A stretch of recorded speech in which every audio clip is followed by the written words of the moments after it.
அப்படிதான் இருந்திருக்கு. வச்சு கல்லடிச்சு அவளை சாகடிக்கணும். மகதலினால் அவ பேரு. சாகடிக்கிறதுக்காக எல்லாரும் சேர்ந்து நிக்கிறாங்க. ஓரமா ஒரு பாறையில உட்கார்ந்து இருக்காரு நம்ம ஆளு.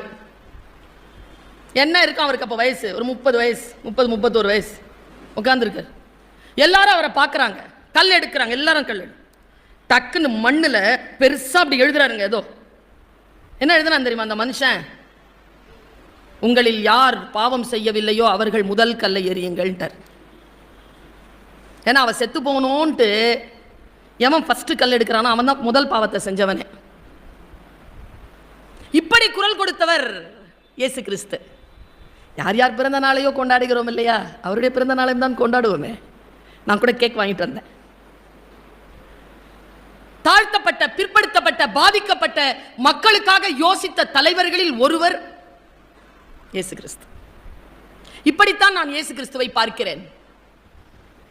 என்னுடைய வாழ்க்கையில் நான் சந்தித்த மனிதர்களில் அல்லது நான் வாசித்த பெருமக்களில் என் மனதிலே ஆழமாக இடம் பிடித்தவர்கள் அப்படின்னு பார்த்தீங்கன்னா ஒரு 100 200 பேர் இருக்கிறாங்க.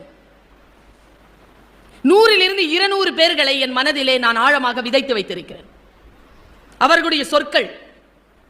பைபிள் தொடங்கிட்டேன், இயேசு கிறிஸ்து பத்தி பேசிட்டேன்.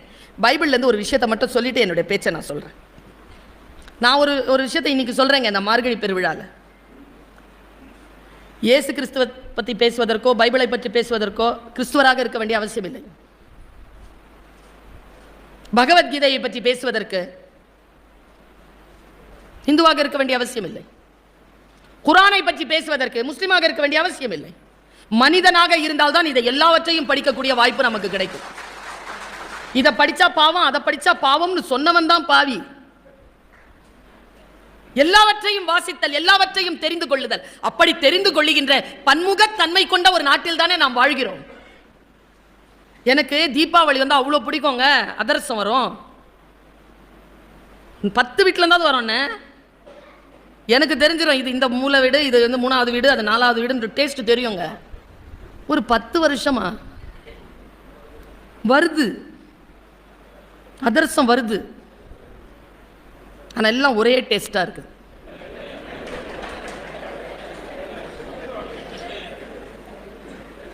எந்த கடையிலேருந்து வாங்கினாங்கிறது கிளீனாக தெரியுது.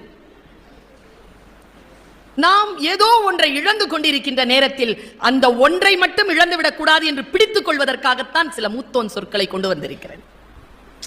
சின்ன பிள்ளையா இருக்கும் பொழுது 7ஆம் கிளாஸ் படிக்கிறேன்.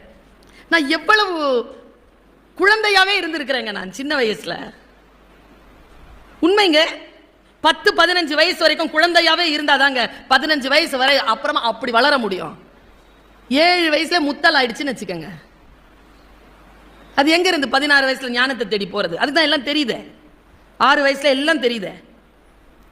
ஒரு குழந்தைமையை பறித்திருக்கக்கூடிய இந்த நேரத்தில் இவ்வளவு வயது கடந்து மூத்தோன் சொல் உள்ளே நிற்கிறது என்றால் மூங்கில் போல வளர்ந்திருக்கிறேன். ஒரு மூங்கில் வளர்கின்ற பொழுது ஒரு அடி வளர்றதுக்கு 4 வருஷம் ஆகும்.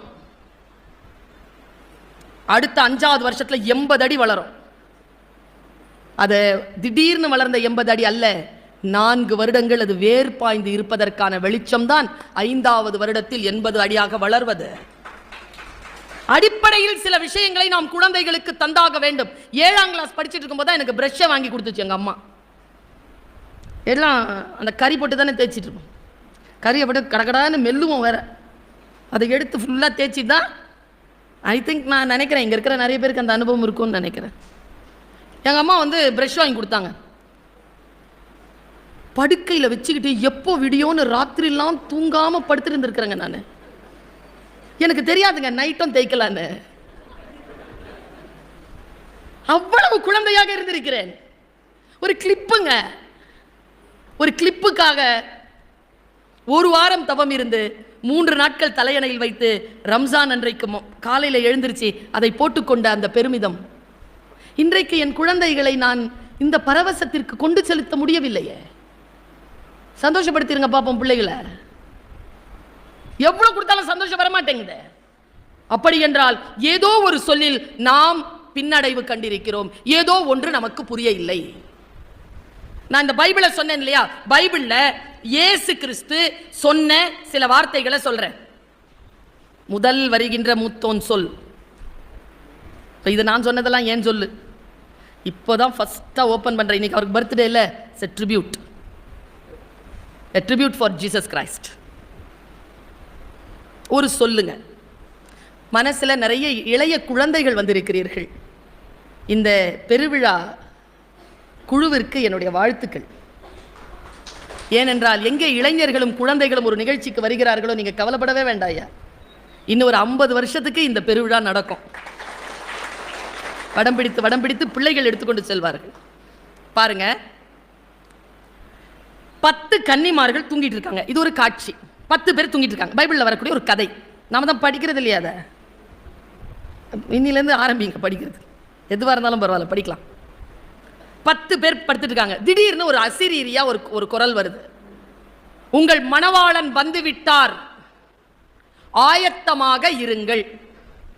இப்போ நீங்கள் மணவாளன் வந்து விட்டார டெலீட் பண்ணிடுங்க. மூத்தோன் சொல், ஆயத்தமாக இருங்கள். Stay alert, stay prepared. மனசுல இவ்வளோ கிடக்குதுங்க. இதோ 9 மணி வரைக்கும் பேசுறதுக்கு இவ்வளோ விஷயம் கிடக்குது. ஆயத்தமாக இருக்க வேண்டும். யார் முன்னால வராங்க யார் பின்னால வராங்கன்றது அவங்களுக்குள்ள போட்டி. உள்ள விவேகானந்தர் அடுத்து நின்றுகிட்டு இருக்கிறார், கிருஷ்ணர் நிற்கிறார், புத்தன் நிற்கிறார், வருவாங்க எல்லாருமே. ஆயத்தமாக நாம் இருக்க வேண்டும். இது சொல். ஸ்கூல் சில்ட்ரன் வந்திருக்கிறீங்க, ஸ்டே அலர்ட். உன்னையும் தான் பின்னால் திரும்பி பார்த்தா 10 பேர் தூங்கிட்டு இருக்காங்க. சொல் வந்துருச்சு, ஆயத்தமாக இருங்க, ஸ்டே ப்ரிப்பேர்ட். எந்திரிச்சாங்க. எனக்கு இதுல என்ன எனக்கு ஆச்சரியம்னா, எனக்கு இதுல மத கருத்தே தேவையில்லைங்க. நான் பகவத்கீதை படிக்கிறேன், எனக்கு மத கருத்தே தேவையில்லைங்க. எனக்கு